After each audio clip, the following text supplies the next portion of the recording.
Saskatchewan. All right. So we talked, at some point we were talking on the show of diving into some big cases. Mm-hmm. But instead of diving into the whole case, just to touch on a point of the case. Take one little corner, one little piece, one little aspect, and just talk about it. A little nugget. Gotcha. A little nugget. So did you bring a nugget with you to the garage? Yes. So, okay. Is it a frosty purple nugget? Yeah, it is.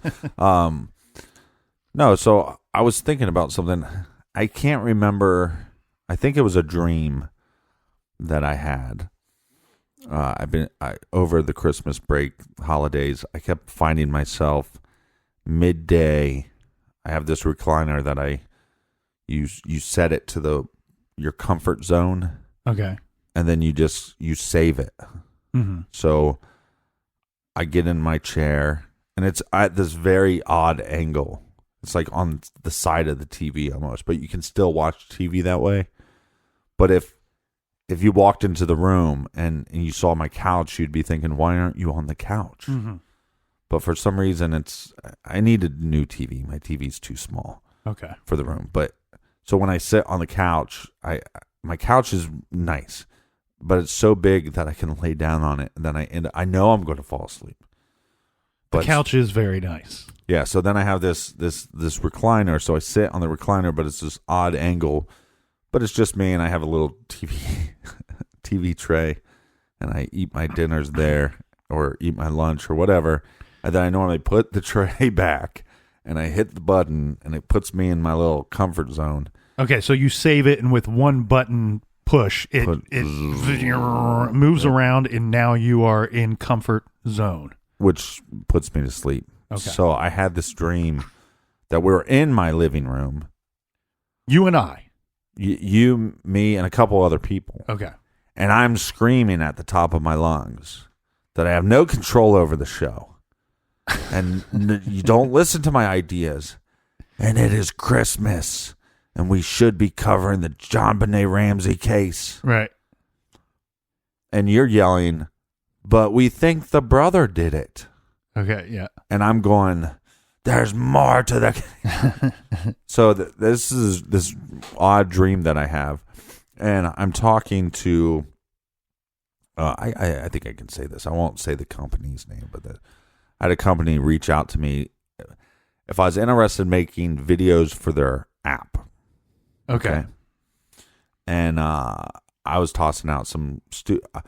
sometimes with these meetings, I just toss out some stupid ideas to see like how serious they are. You know what I mean? Like I toss out a dumb idea. Oh, I can make videos about this dumb idea and then just see what the feedback is. Right. Once they start going, yeah, anything you want to do, then I go, okay, this is not good. You know what I mean? Isn't that what the South Park guys do when they're approached by other people? They're like, oh, yeah, we'll take this meeting. And then they secretly, behind closed doors, they agree just to amuse themselves. They're going to throw out the most ridiculous, dumb idea that they have. It's not even really an idea. They just pieced it together for the purpose of making fun of this meeting. Right. And then they're like, but sometimes they green light the project. Right. And then you're like, oh, maybe we should do this idea. So when we're talking, I could definitely tell that the person that was reaching out listened to our show enough. Right. And so then I just said, well, what's your favorite case? Because to me, that gives me a kind of a stance on how much they're into true crime. Well, or a stance on how much they're into True Crime Garage, because full disclosure here, we've taken these phone calls before, and it's a lot of massaging. You know, it's a lot of, oh, I love your show. You guys are fantastic. And then you, through the course, very early in the conversation, you can figure out they've maybe listened to a 15-second clip of the show. Right. Yeah. And this person said, well, I know this is mainstream, and I know that this is not, JonBenét Ramsey is what she said. And I was like, yeah. And it really got me thinking, why am I still so fascinated with this case? Like West Memphis 3. I can tell you why I'm fascinated. Mm-hmm. I don't know the answer. Is that why you're still so fascinated with JonBenét, or is it? No. You don't know why. Well, no, because I watched the CBS special. Which was very good. You recommended that to me. That was a great captain recommendation. If you want to watch, it's not a documentary. I've been going back because I've been down this rabbit hole, and hopefully you enjoy the rabbit hole that I'm going to take you down. But I've been watching then interviews about the CBS special, and they were saying, look, this is not a documentary. This is a reinvestigation of the crime. And that's what made it so neat to watch. Yeah, and one of the reasons why we never covered this, even though it has always been one of my favorite cases, is because there's a CBS special out there that did a really good job. And if you kind of want to know what I believe, go watch that special, and that's going to be pretty close. You feel like they've built the whole thing. It's fantastic. There's no doing it better justice than what they did. Yeah, I think so. But I also think like that's one of the things that we approached really early on, and when we started creating the show, is can we add to it? Like when a lot of people were like in the beginnings, hey, cover OJ, and OJ was really hot in the media, and so then it becomes, well, are you just covering it because it's hot in the media? Like, I don't want to be that guy.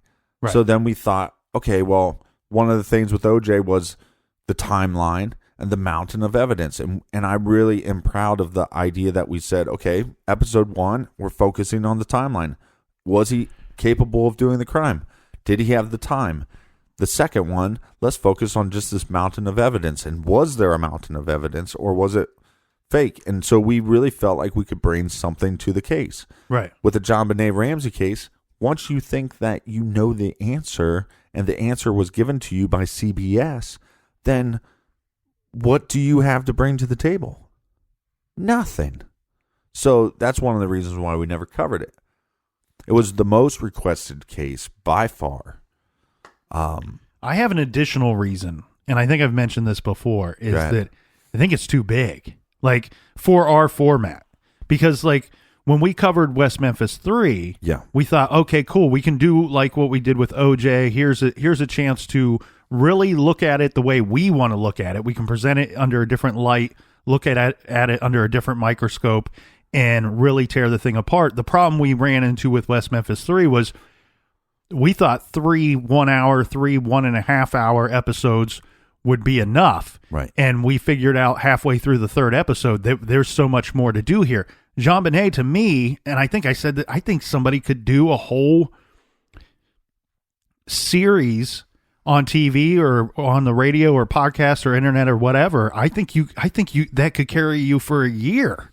I mean, there's just so much stuff out there. And don't tempt me, because I will do it.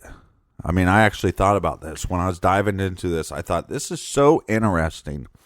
And I was one of the things, and we can discuss this later, but one of the things I was thinking is like, we don't do a lot with our YouTube channel.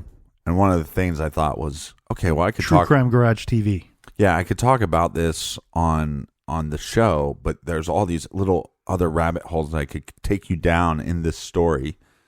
Because day one was try to figure out this thing. Okay, I kind of figure out this thing, but now I got to go down this rabbit hole. Now I got to go down another rabbit hole. And I could have done a little 5-minute video of each rabbit hole. Right. I don't know if people want to watch that, though, of me just sitting like talking all crazy to the camera. It's like that part with Mark Wahlberg. Remember that movie where he was like the bad guy? He was like dating the teenage daughter. And he's like in the door. You can see him in the door. What's that? Peephole. And he's like, let me in. Wait. Let me out. Was he like the stalker or something? Yeah. Okay, yeah. That was a long time ago. What was that movie called? Somebody's yelling at it right now. Yeah.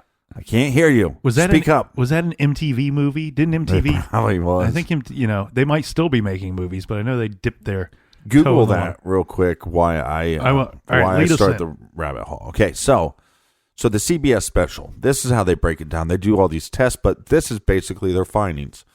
The Ramseys come home from a Christmas party. JonBenét Ramsey goes to bed. Then we have Burke. He is still up. Burke's the brother. Burke is the brother. We have 4 people in the family. We're going to just mother, father, Burke, and JonBenét. So Burke is still up. He's a little bit older brother. The mom says, well, I'm going to make you a snack. Here we go. It's one of the weirdest snacks. This is as disgusting as putting cheese on an apple pie. They're going to put milk and pineapple. That's the snack. So what CBS thinks is that she makes the snack. She gets tied up, whether she's talking on the phone or whatever she's doing. And I don't think the father is around. And what CBS believes is that JonBenét gets up out of bed, sees that Burke has a snack, grabs some of the snack, puts it in her mouth. Burke then grabs a flashlight, hits her on the back of the head. She then goes to another part of, I think, goes down some steps into the basement. That's where she ends up passing out. Then Burke goes down to see what's happening, sees his sister passed out. He takes there's a lot of train tracks around there. He takes a piece of the train track. He pokes her in the side, leaving 2 marks. Right. Weird marks on her body. Only 2. A lot of people thought that was a stun gun, but I think they kind of proved that it could be these train tracks. Could be one or the other. And actually, the distance between the 2 points of that train track would be about the same as the marks left on her body, right? Right. But it's also about the same distance as prawns on a taser or stun gun or whatever you want to call it. But these line up. These make sense. So then at some point, now this is where they get a little blurry. They don't go into much detail. But at some point, the family goes, oh shit, our daughter's dead. Our son accidentally killed her. And they stage this break-in scene. And they stage, right? And then they put her into another room that they called the wine cellar. It was just basically like an unfinished room of the basement. A lot of the rest of the basement is finished. And if you watch this CBS special, one of the best things that they ever did is they actually recreate all the rooms. So when you're going through this like investigation with them, you feel like you're in the house and you're not. And what do they find at the kitchen counter where he was having a snack? They find a flashlight that possibly could have been the weapon that hits her in the head. And so their basic findings are, we think that Burke did this accidentally. Now, I'm going to drop a bombshell that I have not been able to find reported anywhere, but this comes to me from a very credible source. I reached out to a detective that looked into some of this stuff because people that were involved in the investigation, people that in the FBI that were involved in the FBI. Oh my God. People. Slow down. Yeah, I know. I'm fired up this morning. So people in the FBI that were involved in the investigation reached out to this detective, sent him some information just to look at, and then had a couple phone conferences just to have, they wanted to talk out the ideas with this person. Okay. Basically, like if I said, hey, I got this theory about JonBenét Ramsey, like I'm doing now. I'm telling you my theory, and I'm not saying that I'm right. I'm just saying, listen to what I'm saying and tell me where I'm wrong, right? I'm asking for it. Hear me now, like, believe me later. Stab, well, I'm not going to say stab holes in my story. Maybe that's bad. Poke holes in my story. So this source says, and I cannot find proof of this anywhere, that the Ramseys called their lawyers before they called 911.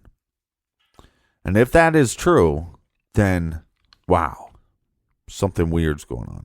Yeah. What would be the reason for you to call your lawyer before you call 911?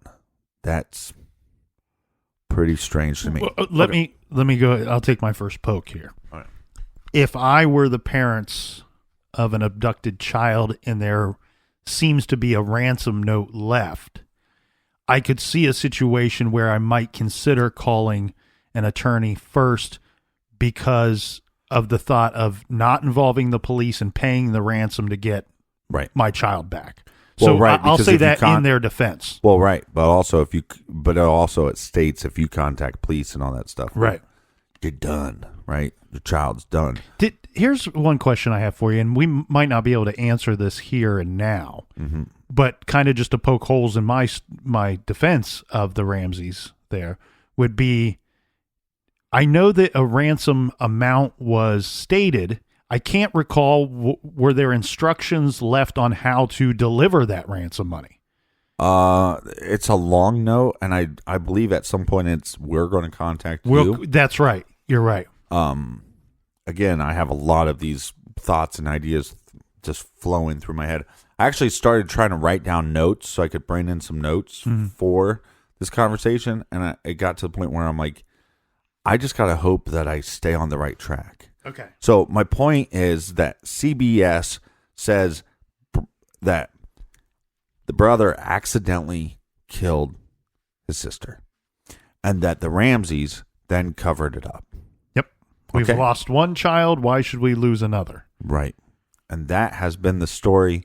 And when all this new stuff came out, when the CBS special came out, and then Dr. Phil actually interviewed Burke, and look, it's easy to make fun of him when you watch the interview with Dr. Phil.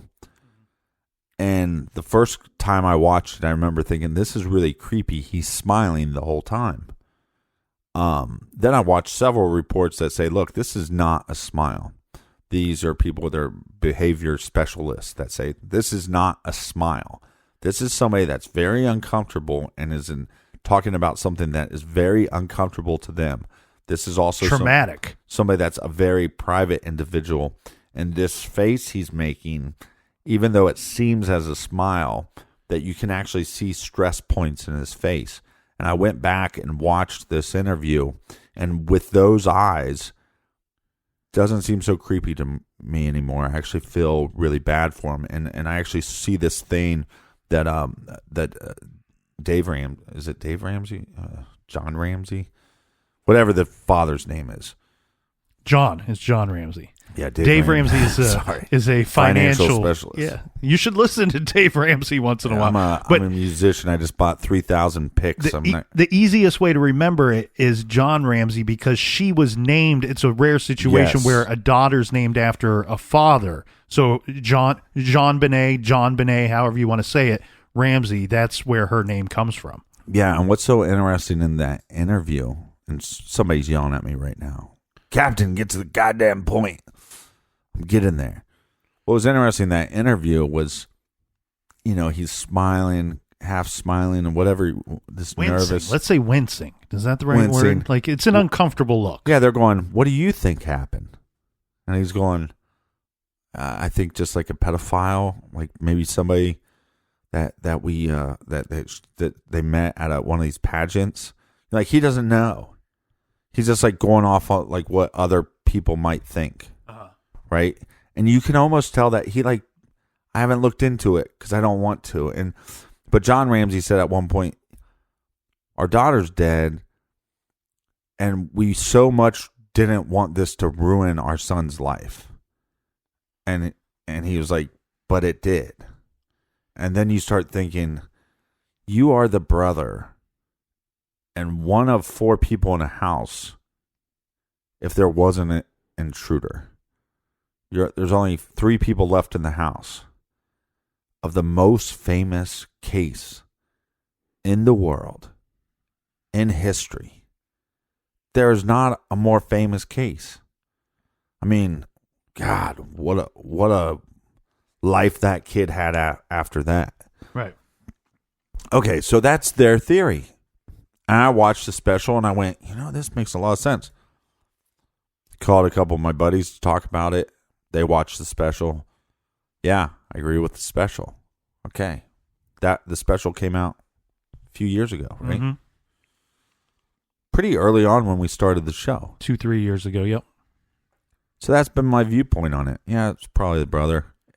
People would ask me, what do you think about the JonBenét Ramsey case? And I'd literally just say, or I'd ask, did you watch CBS special? Yes, I did. Well, I kind of believe what they believe.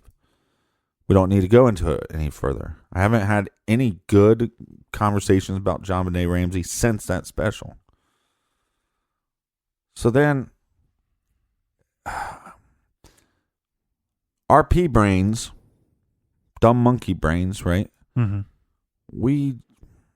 We're supposed to let the evidence speak for itself. The evidence will tell us the truth. Now, I'm not saying that when they made this documentary, are they just wrong?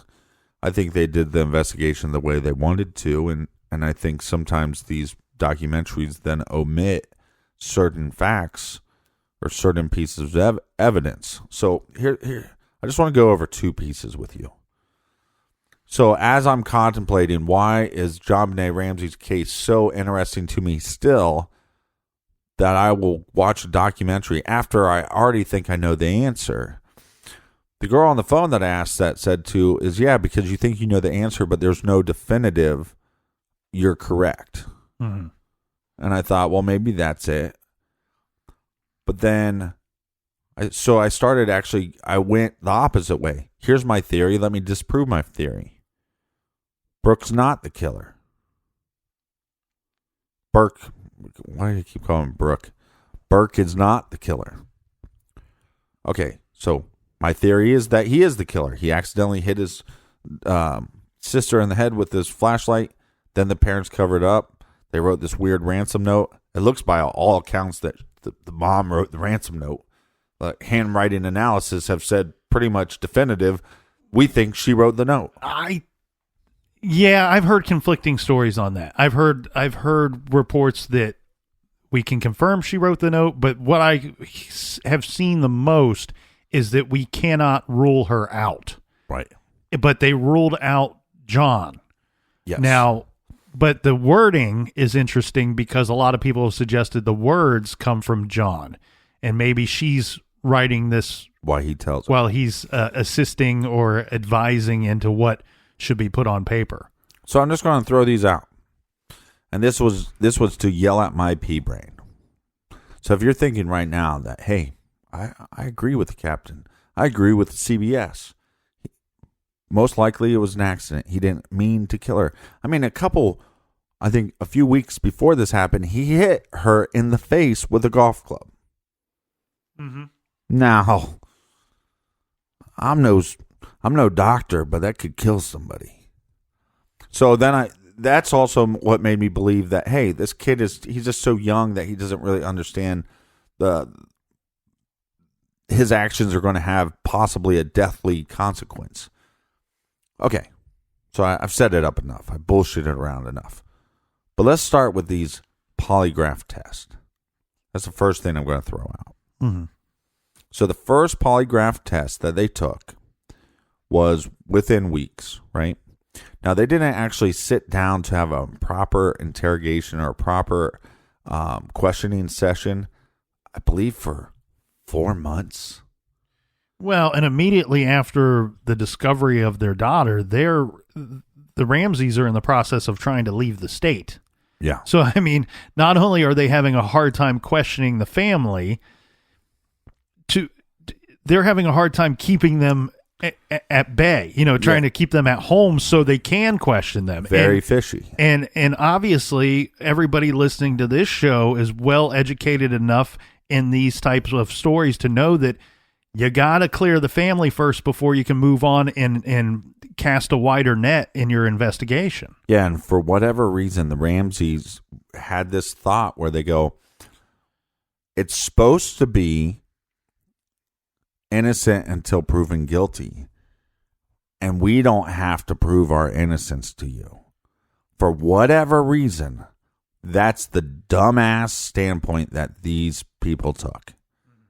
And it was stupid. And it caused problems with the investigation. It's probably one of the main reasons we don't have an answer to this crime, is because on how shifty and shady some of their actions were. Questionable actions. Yeah. And so, but let's go to this polygraph. So they take a polygraph test. It comes back inconclusive. So they were asking for some polygraph tests, and The wife was saying no. The husband was saying no. But this was also because their doctors were saying, and lawyers and other people were saying, look, you just lost your daughter. Right. You should not take these tests. These don't end up well. When you have this much emotion, here's the two results you're going to get. You're either going to get deceptive or you're going to get inconclusive. You'll never get you pass this with flying colors. We think that you're telling the truth. That is what all of her advisors say. So they don't take the test. When they do take the test, they get an inconclusive. Oh, see, I told you that's what my doctor said. Good thing we got an inconclusive instead of a deceptive case, right? So then the guy that administers the test to him says, I really think they should take another test. We could get more answers out of this. I recommend this guy. Recommends a different guy. This guy was basically the head of the lie detector, the polygraph unit for the FBI. Okay. At one point, he was the master, the number one guy possibly in the world on polygraphs. And he suggested that they take tests with them. So they said at some point, as they're being more cooperative, and now once I think the Ramseys realize it doesn't matter what we say, we have to prove we're innocent. We can't do this whole thing where, hey, don't blame us. Let's find the real killer. We have to prove to everybody that we're not. Right. Because obviously we have to go on the offensive now. Right. Because the media is eating this up and they're going to eat us alive. And the cops aren't coming to our defense at all. And the cops aren't trying to roll them out. Look, the cops eventually had to issue apologies to the Ramseys for stuff that they did because they were so singular focused on them being the killers. So anyways, they say, we're going to take the polygraph test. The guy that administers the test says, yeah, we're not doing one. I'm going to interview you in a series over a month long, technically equaling 3 tests. Each one of the Ramseys passed all 3 tests. Now, including Burke. Or just the parents. Okay, John and Patsy. But let me be clear on this. That from the records that I found, and you can look, I try to eat this up either way.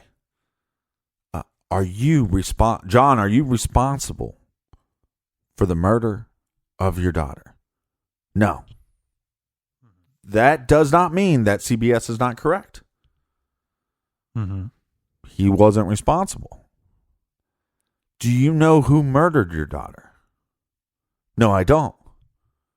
Well, still, CBS is not wrong because you might not view what Burke did as murder. It was accidental. But once they start saying, do you know who was responsible for her death? Do you know who was involved? When he says, no, I don't know who was involved, I don't know who's responsible for her murder, by passing that, by the wife passing that 3 times with the most highly trained, the most knowledgeable person on polygraph tests in the country 3 times. Now the question becomes, yes, I understand that we don't let lie detector test results into the court of law. We only have that on Maury's show or Jerry Springer. But that's where you have to weigh that evidence. If you believe that they're correct, then you have to believe that CBS's idea or their theory is wrong. But if you believe that these tests have any weight, they passed them 3 times, never failing. Yes, the first test was inconclusive. That's not a fail. So that really got me thinking. You can't dupe. If it was just one of them that passed the test one time, duped it. 3 tests, both of them passed. To me, I kept on thinking, you can't dismiss that. I understand that I can't argue that in court, but I can't dismiss that. To me, that's a factual piece of evidence. Now what the hell happened? Mm-hmm. So then that got me thinking, okay, so do I hold weight to this? And my answer is yes. Now, people out there could say no, it means nothing. You can't prove that in court. Those tests are stupid. You shouldn't. I got an email a couple weeks ago saying that I shouldn't put so much weight into these polygraph tests. Okay. We get those all the time. And sometimes we're not putting any weight into them at all. They're just simply part of the real life investigation and the story that we're covering. Sometimes we just tell you the result. We don't tell you that we agree with it. Right. Or that we even agree with polygraph tests at all. You know, and I had someone come after me pretty tough on a story we did recently where we referenced that there were polygraph tests given. And here's one thing that I want to throw out there that I think got lost in the shuffle, because we do have people that will stop by the garage and listen to a show or listen to a couple of shows. So they don't know everything that we've discussed on this long journey that we've been doing for years now. But one thing we pointed out very clearly along the way is we don't put a lot of weight in these polygraph tests.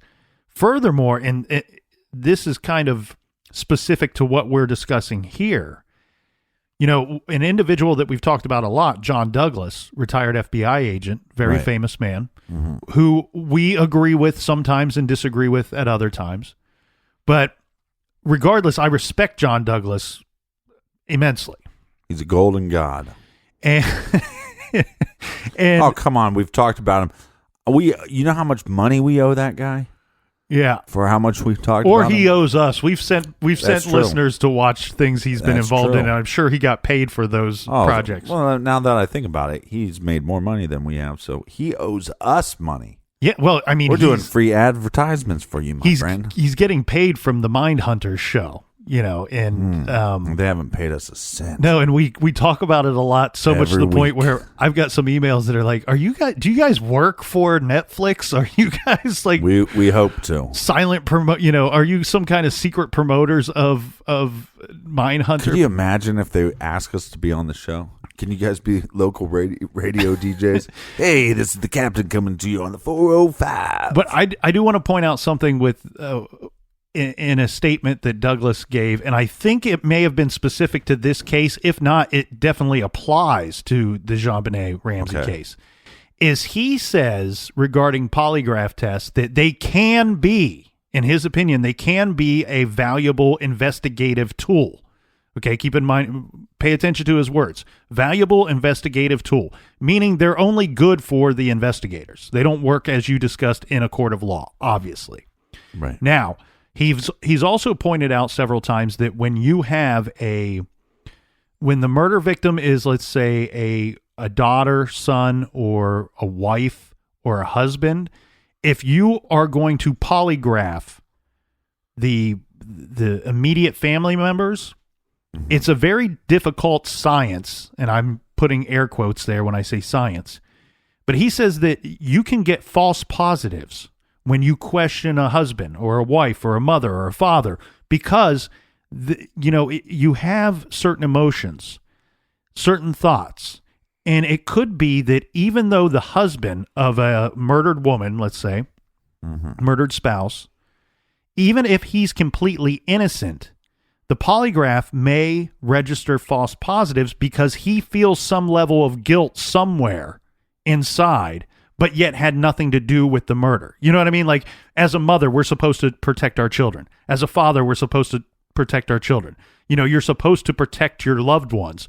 And when one of them is murdered, especially in your home, inside the walls of your home, that person may be holding a lot of guilt going, we've talked to these people before, Captain, where they go, I just wish I could have done something differently. I just wonder if I was a better mother if this wouldn't have happened. I just wonder if I was a better husband, would this not have happened? And these are innocent people. These are people that didn't hurt anybody.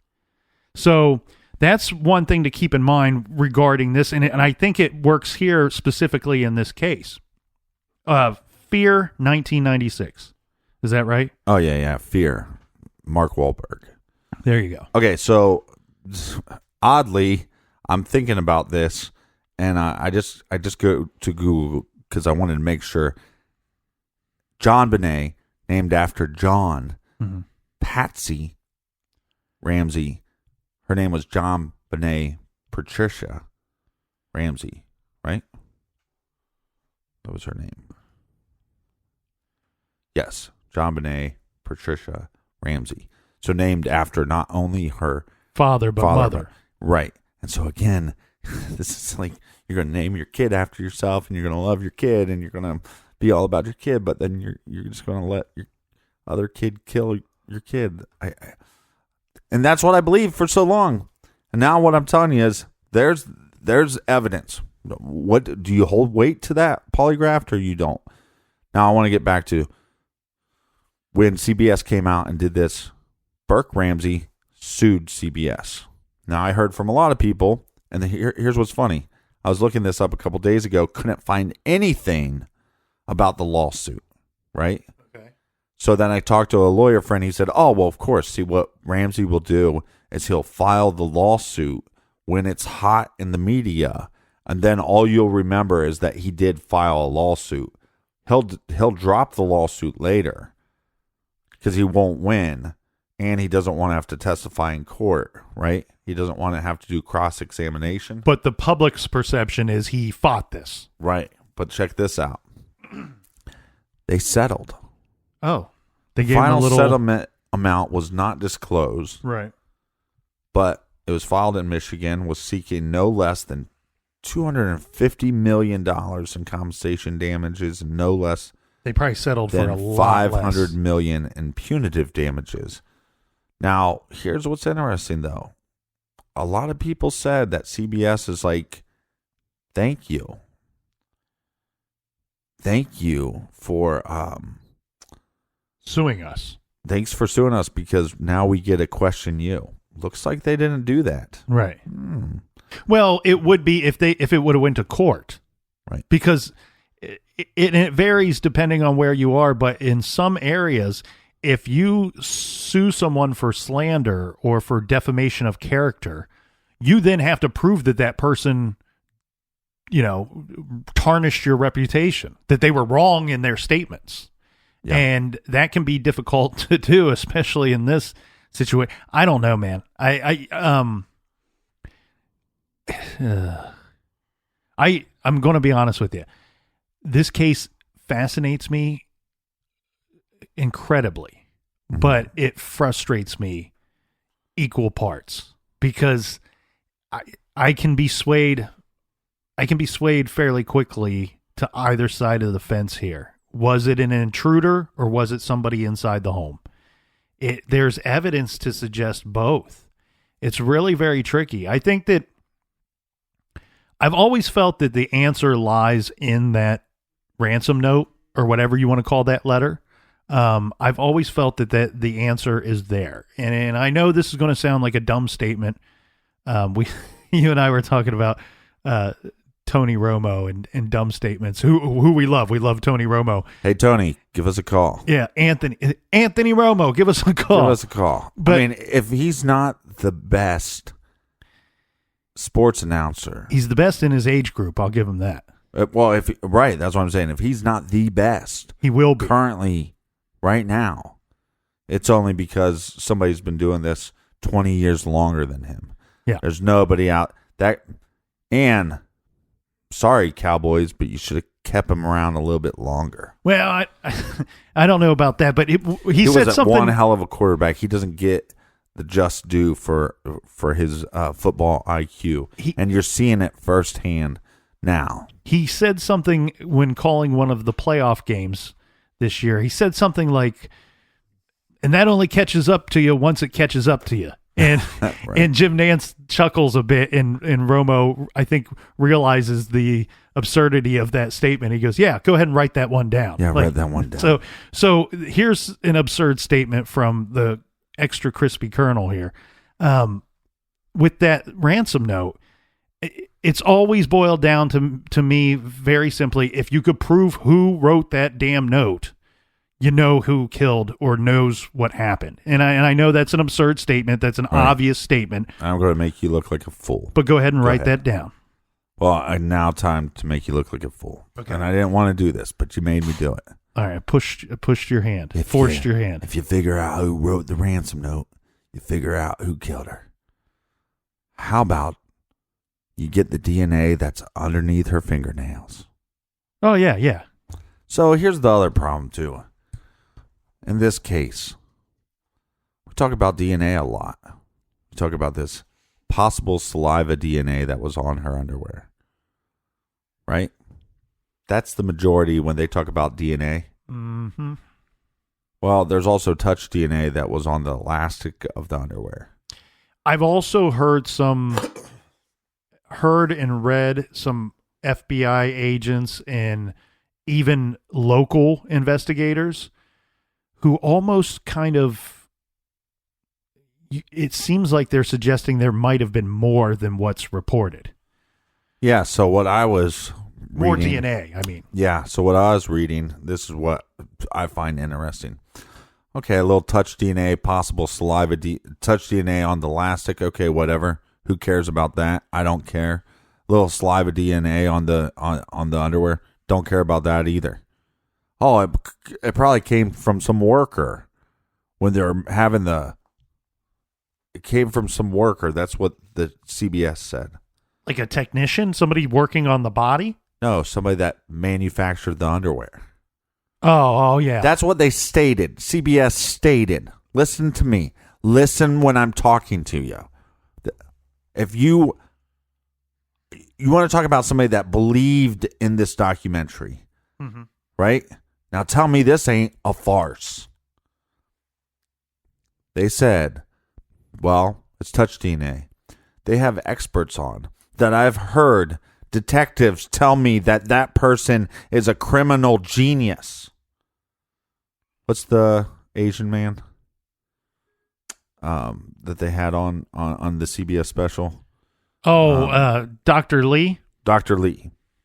I believe it was Dr. Lee that said, it could have came from a factory worker that was making the underwear.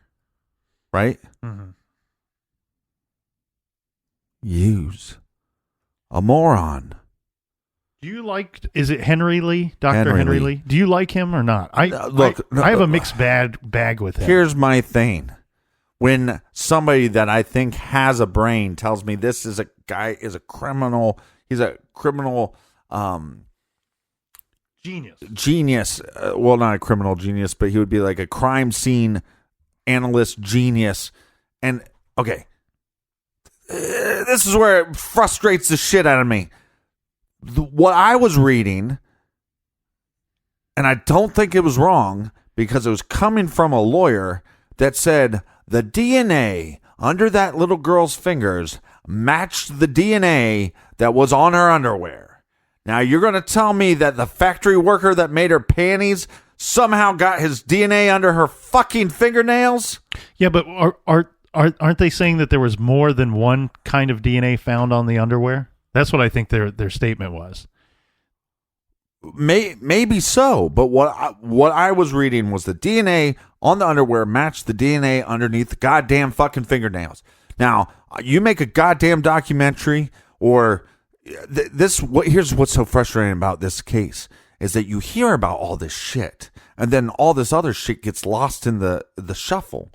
And I'm not mad at maybe them for doing it, but it's like, I watched this documentary. I don't think I heard one time about some goddamn DNA underneath somebody's goddamn fingernails. If your brother hit you in the head with a flashlight and then there was a struggle and you clawed the shit out of that motherfucker, then guess whose DNA is going to be underneath your fingernails? So the fact that this little girl has DNA underneath her fingernails, we don't need to figure out who wrote the goddamn note. We don't need to have to figure out anything. If they have evidence that this girl put up a fight with somebody and has their evidence under their fingernails. That's all we have to figure out. But obviously they can't. Well, it hasn't matched anybody. It didn't match anybody in the family. So, and I believe from what I was reading is a couple of the suspects that people have talked about in the public, some of the more predominant ones that have been a part of the speculation that they have been tested and that didn't match. Right. And then my question is do we know for a fact that, I mean, this is DNA evidence under multiple fingernails of a male. Mm-hmm. Like, and they're pretty for sure that it's from when she was being attacked. And it's like, well, if it matches one or the only source of DNA on the underwear, you would think 100% it comes from the attack. But my counterpoint would be, if you can't find a match for the DNA, then the note's a good second place to start. No. And my anger isn't directed towards you or really towards anybody. It's just the idea that you have these cases sometimes where it's like the nonsense that is talked about in these documentaries and the nonsense that people bring up when they're talking about these cases, it just baffles me. You know what I mean? But you got to blame CBS. So if you think that, and I'm not sure that this is exactly what you're saying, but if you think that they chose what to include and what not to include as far as evidence goes in their investigative storytelling of this case or their investigation of this case, then you have to blame CBS for going, okay, well, we need to sell this thing. The only way that it sells is that we claim we have solved it or we have the new solution. Right. Because frankly, not very often do people want to watch a documentary of something that's already been documented time and time again. So, right, but okay, it's called true crime. Let's be true crime people. Let's not be no. I know. So that's where my bullshit. Hey, thanks for settling, you dumb fucks. Yeah, we're glad that he's suing us, so we could we can cross-examine him. But you also have to factor, there's a lot of things that go into, so a place that I used to work, and I can't really discuss what it was, the job that I actually had. Was it a foreign faction? Yes, it was. But regardless, there were multiple lawsuits that occurred during my time working, and I shouldn't say with this particular organization, but around this particular organization. Uh-huh. And one thing I learned from some of the behind the scenes stuff is there's a lot involved in settling one of these lawsuits, because there was one specific instance where I was angry at the person suing this group because I knew that their claims were complete bullshit. And for a while, I kind of lost some respect for this organization because they settled with this guy. They paid this douche canoe some money. Yeah. And it was a decent amount of money. Now, learning more about it later, I learned that the organization figured out that even though they felt this guy was full of it and that they were completely in the right and that they would win at court, right, they figured out that, hey, our legal counsel and the length of this investigation and trial and putting together our defense, it would be significantly cheaper to just pay the guy to go away than to even defend ourselves. Right.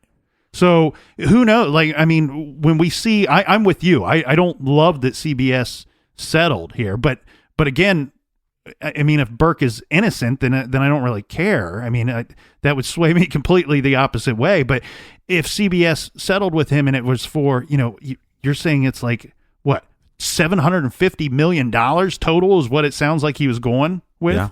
That's my public school math there. So if million. I'm wrong, take it easy on me. What if they just gave him $7.5 million? What if they gave him $500,000 and he's like, cool, I'll go away? Yeah.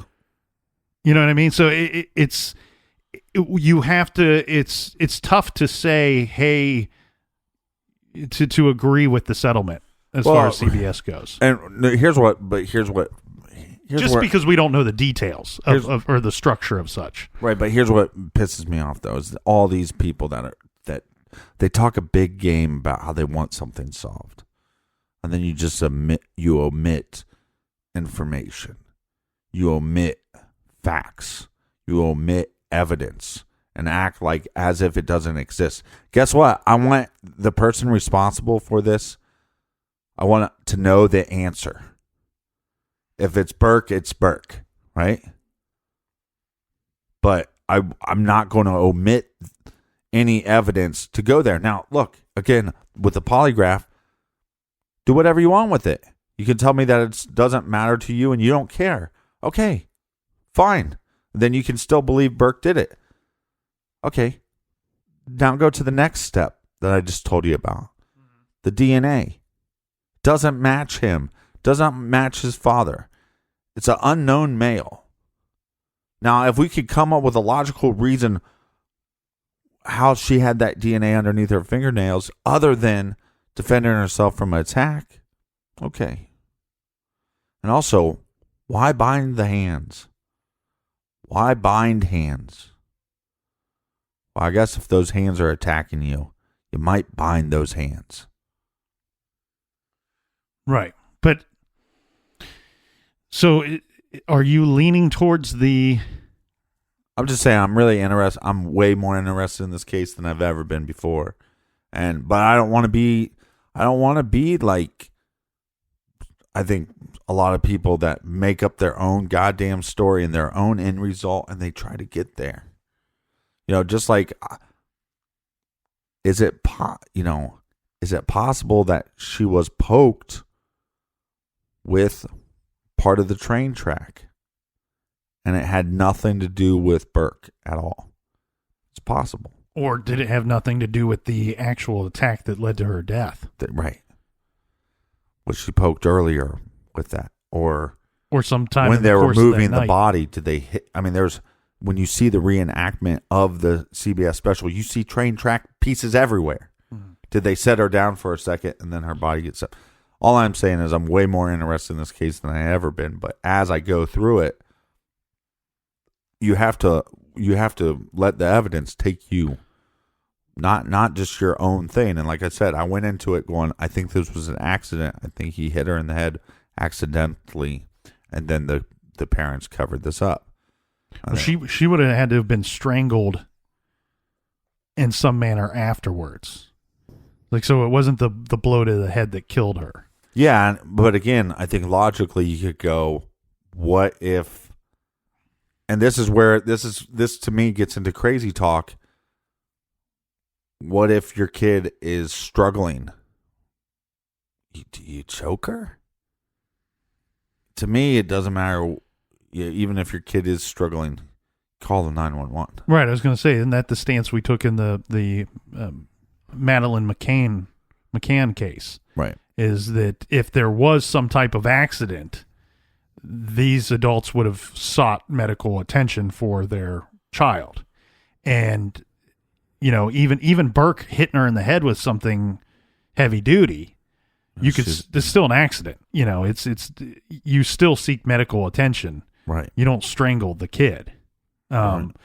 But yeah, this is a very difficult one for me because of the other thing too, with the investigators and people that worked on this case. You have John Douglas, who he worked on it many years after the fact. Yeah. So take that with a grain of salt. But he said in his opinion, John Ramsey didn't kill JonBenét. Nobody in the house that night killed JonBenét. That's his opinion. Yeah. And I respect many of his opinions. And I'll give him the benefit of the doubt on this one.